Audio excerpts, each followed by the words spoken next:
une industrie militaire endogène, made in Niger, a commencé à fonctionner. Les premiers fleurons de cette industrie sont sortis. Le Niger va être bientôt capable de fabriquer tous ces véhicules militaires.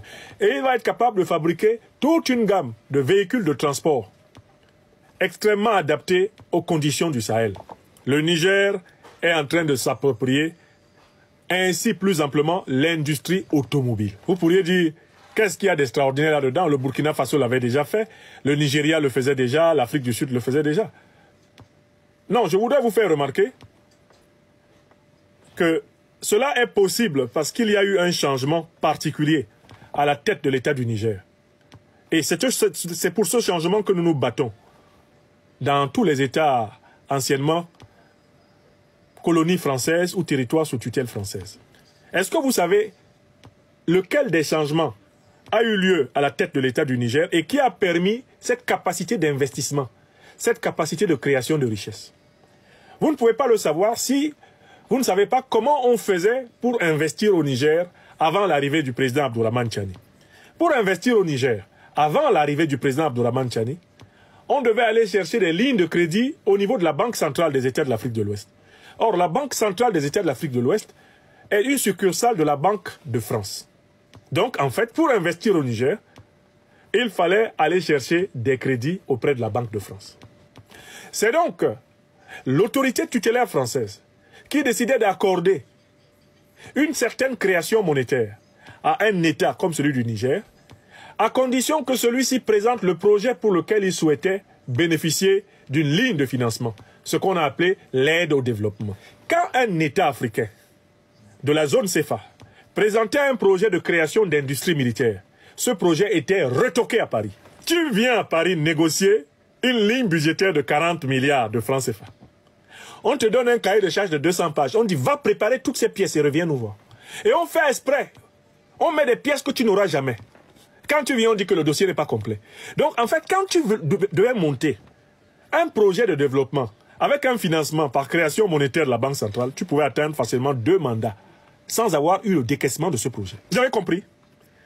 Donc, pourquoi on ne pouvait pas construire l'embryon d'une industrie militaire au Niger? Mais parce que la France l'empêchait. L'aide française au développement, les financements du FMI et de la Banque mondiale sont conditionnés par le fait qu'ils veulent t'imposer l'usage que tu vas faire de cet argent. Si tu dis, prêtez-nous 40 milliards, nous voulons créer une centrale nucléaire, ils disent non. C'est très dangereux. Vous savez, en plus, le Sahel qui est infesté par le terrorisme, ça pourrait être la source d'une catastrophe.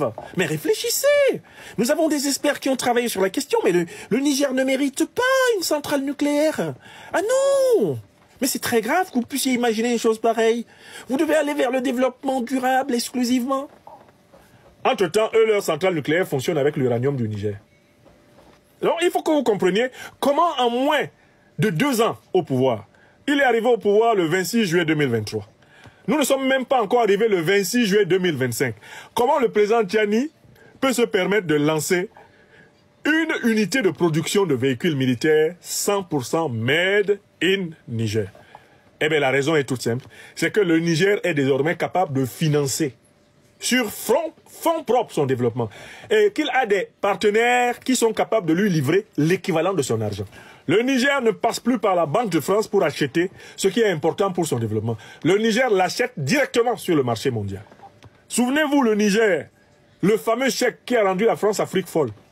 Quand le Niger a engagé son projet d'exportation de son pétrole par le terminal de Sémékodji. Vous vous souvenez?